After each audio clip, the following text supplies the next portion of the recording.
Good afternoon and welcome to a first unedited video that I really think is needed to post so that we can have more information in the urgent preparation that is needed in our country and across the world. We have learned from many countries that if we don't really act and take the precautions seriously, we're going to have very difficult circumstances. So while we're now practicing the social distancing and implementing some new rules and laws and recommendations that was discussed by our president, I really think it's important to just discuss some basic practical things that you can do at home. So how do we prepare? And we need to prepare because we need to make sure our immune systems are going to be okay to deal with what's lying ahead in the next month or 2, 3 to come. Important, you need to rest more. Don't watch television till late. Don't watch every single YouTube video you can find on the coronavirus. Really try and get 8 hours sleep every night. It might be a little bit more than what you used to get, but resting is important for your immune system. Secondly, fluid intake. Drink enough water. Water is good to rehydrate your body. Also, if you've been out, as I've discussed before, warm water is good to take, maybe with a bit of slice of lemon in.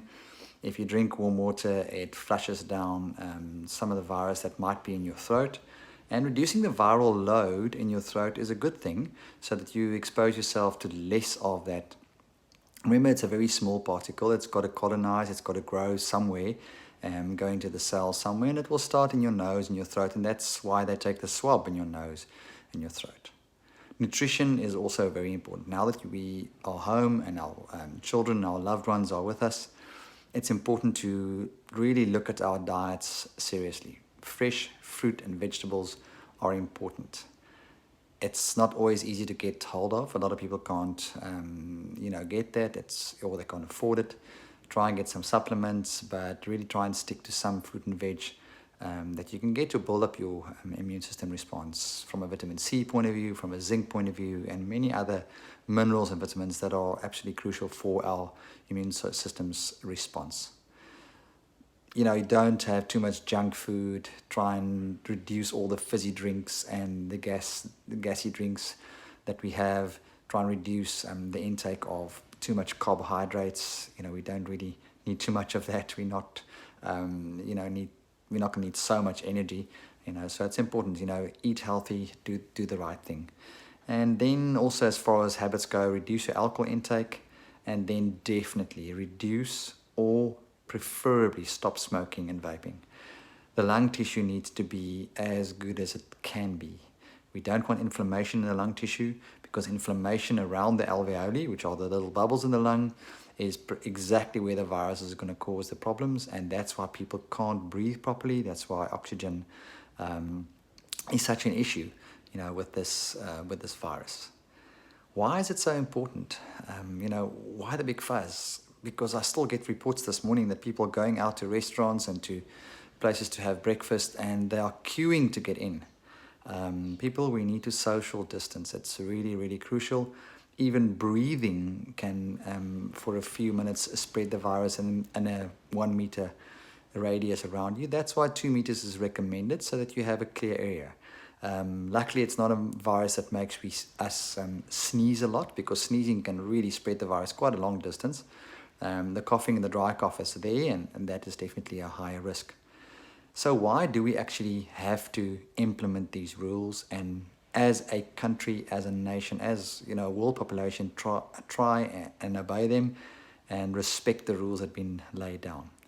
The reason is, if we take South Africa with a population of 60 million, if only 10% gets infected with this virus, 6 million people, which is highly likely, then we look at figures of 85% being mild. So around about 80 to 85% mild. 10% might need hospital admission because they get more seriously ill and they struggle to breathe. 4 to 5% will need ICU or ventilation support for their breathing.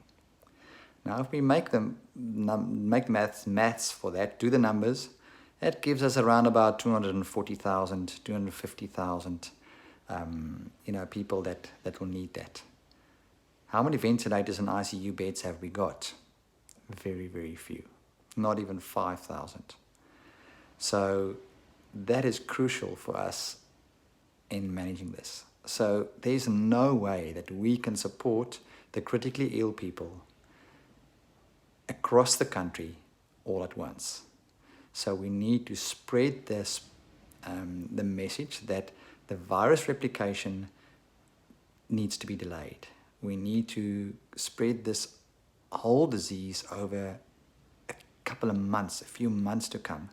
If we get everybody infected within weeks, it will really be a very, very, very challenging, difficult time. Like we see in Italy. Italy's numbers now are 4,000, 5,000 new cases per day.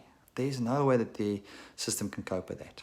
So remember, this is serious. We need to have the distancing. If someone comes and visits you at your home, sit outside in a well-ventilated area where there's good spread of the particles. Don't sit in a small little room.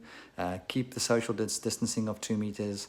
And don't go to public places, to malls, to restaurants in large numbers. It's not good, it's dangerous, and once we get rapid spread, it's going to be too late. So sow the right seed so that we don't reap fruits that we don't want, and that we do the right thing. Like I always say, knowledge is power, and by lack of knowledge our people perish. We don't want that. Thank you for watching, and remember, stay healthy.